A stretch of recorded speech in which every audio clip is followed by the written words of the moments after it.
ஹல்லேலூயா. கர்த்தருடைய பரிசுத்த நாமத்திற்கு மகிமை உண்டாவதாக. பரலோக பொக்கிஷம் இந்த நாளிலும் தியானிக்கக்கூடிய வேத வசனமானது மத்தேயு புஸ்தகத்தில் 7ஆம் அதிகாரத்தில் 28, 29 வசனங்களை நாம் தியானிக்கப் போகிறோம்.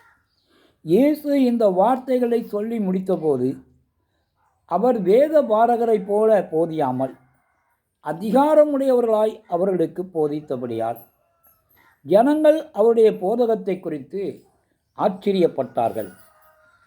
இயேசு இந்த வார்த்தைகளை சொல்லி முடித்த போது என்றால் இயேசு எதை குறித்து பிரசங்கித்தார் என்றால், நீ புத்தி உள்ள மனுஷனா, நீ புத்தி இல்லாத மனுஷனா, உன் வீடு கன்மலை மீது கட்டப்பட்ட வீடா அல்லது உன் வீடு மணல் மீது கட்டப்பட்ட வீடா என்பதை நீ எப்படி அறிந்து கொள்வது என்பதை சொல்லிவிட்டு தான் கர்த்தர் இந்த போதனையை சொல்லி முடித்தபோது பெருங்காற்று, பெரும் வெள்ளம், பெருமழை இவைகளினாலே மணல் மேல் கட்டப்பட்ட வீடு நொறுங்கிவிடும் என்றும் கன்மலை மேல் கட்டப்பட்ட வீடு நிலையானதாக இருக்கும் என்பதை கர்த்தர் இந்த வசனத்தின் மூலம் வெளிப்படுத்தியதுதான் இங்கே சொல்கிறது.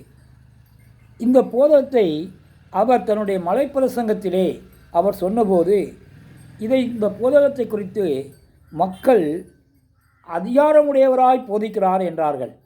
அதிகாரமுடையவராய் என்றால் அவர் போதிக்கும்போது சொல்லப்பட்ட வார்த்தை, நான் உங்களுக்கு சொல்லுகிறதாவது என்ற அந்த அதிகாரமிக்கிற வார்த்தையை அவர் பிரயோகித்ததினாலே, மெய்யாகவே உங்களுக்கு சொல்லுகிறேன் என்று அந்த வார்த்தையை அவர் பயன்படுத்தியதினாலே இயேசுவை போன்று தைரியமாக இதை போன்ற அதிகாரத்தோடு அந்நாளிலே இருந்த போதகர்கள் யாரும், ரபிக்குமார்கள் யாரும் இப்படி போதித்தில்லை என்பதை உணர்ந்துதான் அவர்கள் அதிகார தோரணை உள்ள பிற சொற்களும் சொல்லி ஆண்டவர் போதிக்கிறார் என்பதையும், அதே போல இந்த போதகம் ஆச்சரியப்படத்தக்க வைக்கிறது என்பதையும் அவர்கள் சொல்கிறார்கள்.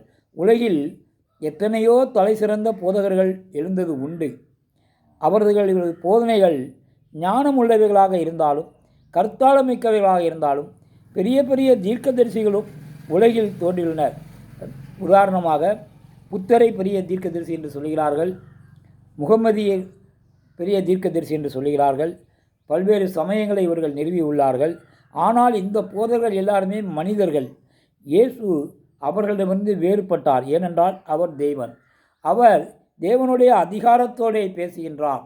ஆகவேதான் மக்கள் அவரை பார்த்து ஆச்சரியப்பட்டார்கள். பிரசங்கத்தை கேட்டுக்கொண்டிருந்தவரை பொறுத்தவரை ஆண்டவராகிய இயேசு கிறிஸ்து ஒரு சாதாரண மனிதனாகவே தோன்றினாலும், அவர் ஒரு தச்சனின் மகன் என்று தெரிந்தாலும், அவருடைய பேச்சு மிக சாதாரணமானது என்று அவரிடத்தில் ஏதோ ஒரு சிறப்பு இருக்கிறது, ஒரு ஸ்பெஷாலிட்டிஸ் அவரிடத்தில் இருக்கிறது என்றும், மற்ற யூத வேத போதகர்களைப் போல் அல்லாமல் தேவனுடைய ஞானத்தோடும் தேவனுடைய அதிகாரத்தோடும் அவர் போதித்ததினாலே அதை கண்டு ஜனங்கள் அதிசயித்து போனார்கள், ஆச்சரியப்பட்டார்கள்.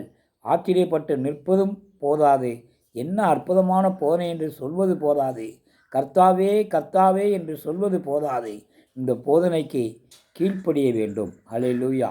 நான் சொல்லிய இந்த வார்த்தைகளை கேட்டு இவைகளின்படி செய்கிறவனே புத்தியுள்ள மனுஷன் என்று சொல்கிறார். ஆமேன். வசனம் 24 நம்ம ஏற்கனவே இதை தியானித்திருக்கிறோம். அதன்படி கர்த்தர் சொன்ன வார்த்தைகளுக்கும் கட்டுப்பட்டு நாம் நடப்போம், கீழ்ப்படிந்து நடப்போம், அவைகளுக்காக நம்மை அர்ப்பணிப்போம். தேவன்தாமே நம்மை ஆசீர்வதிப்பாராக. ஹல்லேலூயா. எங்கள் அன்பின் பரலோக பிதாவே, நல்ல ஆண்டவரே, கிருபையும் மகா இரக்கமும் உருக்கமும் உடையவரே, இந்த நாளிலும் கூட கர்த்தர் அப்பா அதிகாரத்தோடும் ஆச்சரியத்தோடும் போதித்த ஜீவனுள்ள தெய்வமே, அந்த போதனைக்கு கீழ்ப்படிந்து நடக்க கர்த்தர் எங்களை அர்ப்பணிக்கிறோம். கர்த்தர் தாமே உம்முடைய வருகை மட்டும் எங்களை காத்துக்கொள்ளும். உம்முடைய வருகையை எடுத்து உம்முடைய ராஜ்யத்திற்கென்று கர்த்தர் நீர் எங்களை நிலைப்படுத்தி கொடுக்கும்படியாக ஜெபிக்கிறோம். துதிகன மகிமை யாவும் உமக்கே செலுத்துகிறோம். எங்கள் ஜெபங்கள் எங்கள் ஜீவனுள்ள நல்ல பிதாவே. ஆமென். ஹல்லேலூயா. ஸ்தோத்திரம்.